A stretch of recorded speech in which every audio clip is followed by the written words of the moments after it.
As it happens, I myself first came upon the term American exceptionalism, not in Alexis de Tocqueville's Democracy in America, where it has mistakenly been thought to have originated, but in a book by the sociologist Seymour Martin Lipset, who used it in connection with the absence in America of a strong socialist party. More recently, I've discovered that it may actually have been Joseph Stalin, of all people, who coined the term in the same connection, but that he did so only to dismiss it. Thus, when an American communist leader informed him that American workers had no intention of playing the role Marx had assigned to the worldwide proletariat as the vanguard of the coming socialist revolution, Stalin reputedly shouted something like, "Away with this heresy of American exceptionalism." Oh, say, can you see by the dawn's early light? This video was written in collaboration with Jack Ross, the author of The Strange Death of American Exceptionalism, which is a book that was recently published by Sublation Press. To start, I want to share a factoid with you that will initially appear to be a non sequitur.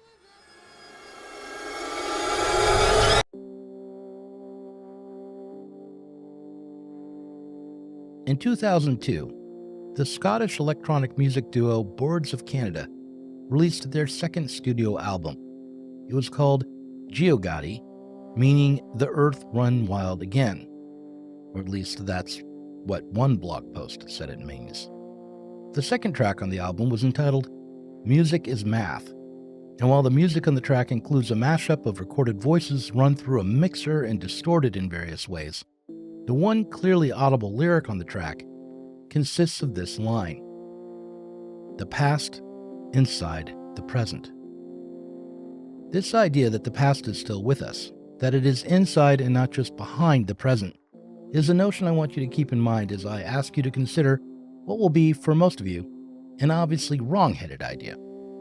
Actually, there are two ideas that I want you to hold on to as we walk through a critique of Saagar Enjeti that will end up praising Bari Weiss. First, Cold War anti-communist liberalism had a laudable and perhaps ultimately revolutionary aim. And here's a second contrarian idea. Neoconservatism should be understood as a consequence not of Cold War anti-communism, but of the state-centric form of capitalism that dominated both the Soviet Union and the United States after the Second World War. In order to judge these claims, let's start in this video by finding the past inside the present. About 2 weeks ago, Saagar Enjeti responded to an interview with Tucker Carlson. If your agenda is neocon politics, which is her agenda, just say so. Don't pretend to be a defender of free speech as a principle, which is what she does. How is she a defender of neocon politics? Bari Weiss? Yeah, like what specifically? Well, anyone, including me and Tulsi Gabbard, who thinks that America shouldn't be funding wars that don't help America, she will attack. Yeah, I mean, that's empirically true. I'm on Bari's feed literally, right? And listen, I have nothing personal against Bari Weiss. We've only ever been cordial. This is purely a professional disagreement. Let's put all that out there. Really what gave away the game to me, and this is actually just pure 100% proof, is that Bari did an event in Israel with a guy named Natan Sharansky. Now, most of you probably don't know who that is. Sharansky is an Israeli politician and a father of neoconservative ideology. His book was chiefly responsible for George W. Bush's second inaugural address and the freedom agenda about spreading democracy to Iraq.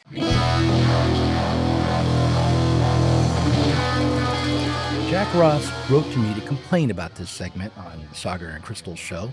He said something like, Saagar's claim that Natan Sharansky is the father of the freedom agenda is wrong. Sharansky was indeed manipulated by the neocons during the Bush era and deserves criticism, but the idea that he is the father of the freedom agenda, a freedom agenda that defined Bush's second term, is crazy, absurd. The freedom agenda included the Syrian Accountability Act, which stipulated that the Syrian occupation of Lebanon was a threat to U.S. and international security, a policy that led to the U.S. involvement in the Syrian civil war. It led to the U.S. treating Saudi Arabia as a valued partner in an international struggle against extremists. In a backward gesture, it justified the invasions of Afghanistan and Iraq. Overall, the Freedom Agenda institutionalized the continuation of the Cold War even after the collapse of the Soviet Union and recontextualized the neoconservatism that had emerged in reaction to Cold War liberalism and the New Left. There is only one force of history that can break the reign of hatred and resentment and expose the pretensions of tyrants and reward the hopes of the decent and tolerant, and that is the force of human freedom.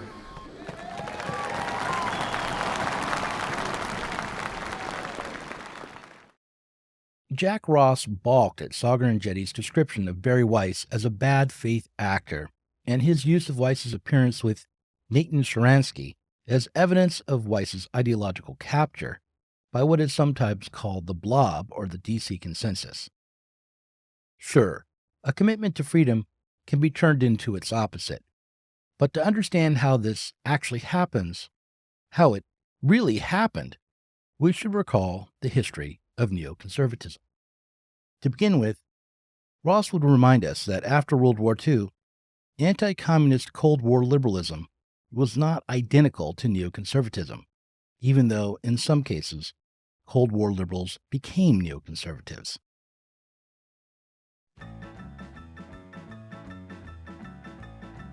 Consider the magazine Commentary.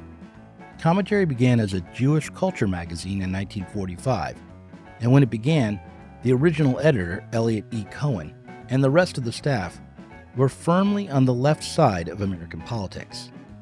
The writers and editors the magazine employed ran the gamut politically. They were social democrats, Trotskyists, and even anti-Zionists. According to Ross, Commentary shifted from Cold War liberalism to neoconservatism because its second editor, Norman Podhoretz, was shallow in his political commitments.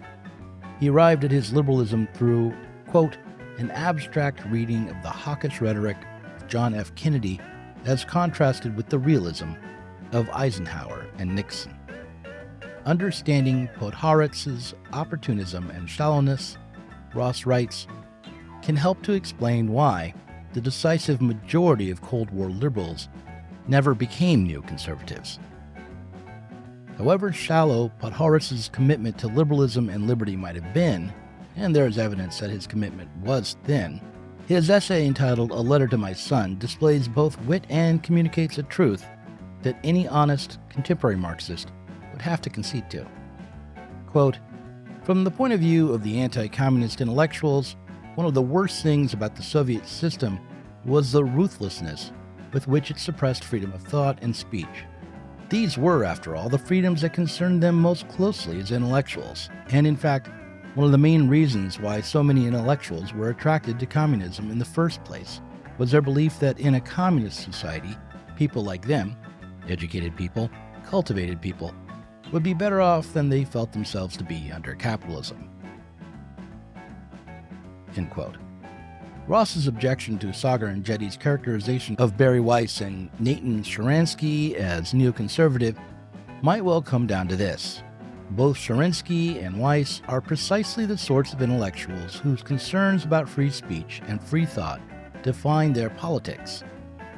Sharansky's naive commitment to liberty, as against Stalinism, and their mutual opposition to Islamism might well be a product of the sort of cultivation and idealism that Podhoretz invites his son and his readers to sneer at.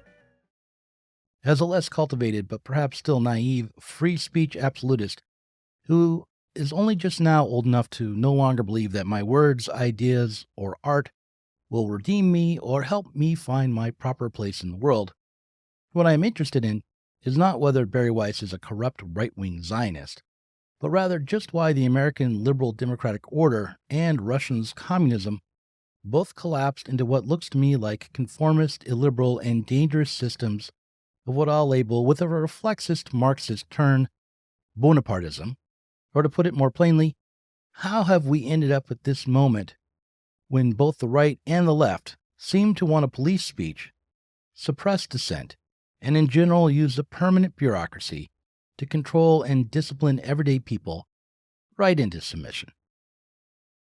One of the ways we've ended up in this moment is by allowing the question of free speech and the need for good faith and reasoned debate to be defined as right-wing. This has left liberalism and what Jack Ross calls the American creed in the hands of opportunists like Tucker Carlson, whose appearance on Joe Rogan, whose personalizing of politics, and whose retreat into moralism demonstrates that he truly is nothing but a mirror reflection of the establishment. His politics amount to a funhouse mirror version of the very woke progressive ideology that is now being used to reinforce a totalitarian form of government across the West. I'll conclude with a bit of news. Even as Tucker and Saagar police the boundary of who counts as an advocate for free speech and who does not, Canadian Prime Minister Justin Trudeau has put forward the Online Harms Act. Far from being another attempt to suppress free speech in the name of combating disinformation, Bill C-63 will give the government the right to track hate speech online and punish offenders, even for statements that were posted before the bill was proposed, and even for statements that are only likely but have not yet been made. Recently, Jacob Siegel, the author of the essay A Guide to Understanding the Hoax of the Century, appeared on the Unheard podcast to discuss just what the war on disinformation is and how it should be interpreted. Here's what he said. Once you recognize that this is a whole of government, whole of society effort, what you're really looking at is a class, a ruling party. And the ruling party, you might say that its core is the sort of defense establishment that is actually really the NATO defense establishment. It's not the U.S., it's NATO, Five Eyes, as you saw through your experiences in the UK. The defense establishment is the core, and then the sort of organs of the ruling party in the respective countries where this is in place are the core of this class. But the class itself represents a concentrated form of political power. And corresponding to that concentrated form of political power, it has its own prerogatives in terms of the kind of policies it wants to implement, in terms of the direction it wants laws to take, in terms of opposing populism. Trudeau's Online Harms Act validates Siegel's interpretation, and Matt Taibbi and Walter Kern recently came to the same conclusion on their podcast, America This Week. This story about the online harms bill, Walter, you reached out to me earlier this week about it, and some people here in the States have heard about it. When was the first time you heard about it, Walter? I heard it from a Twitter account who goes by the name Camus, as in Albert Camus, who retweeted some alarmist summary of the thing, which I thought couldn't be true. So I passed it over to you, the human fact-checking machine, to see if this, crazy law that may be the last law that Canada ever needs to pass, because it will. Exactly. It will absolutely consolidate control over their society in a way that East Germany could only have dreamed of.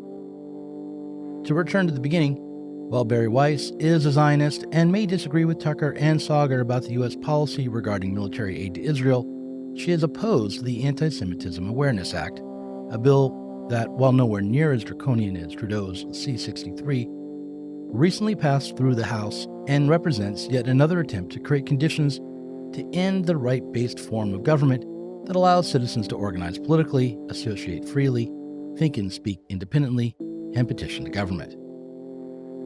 Opposing our new technocratic masters and their attempt to implement a mechanism to control society, even on the level of thought, should take precedence. It requires us to attempt to go beyond this impulse to denounce and to smear, especially when our denunciations confuse and miseducate rather than inform and clarify.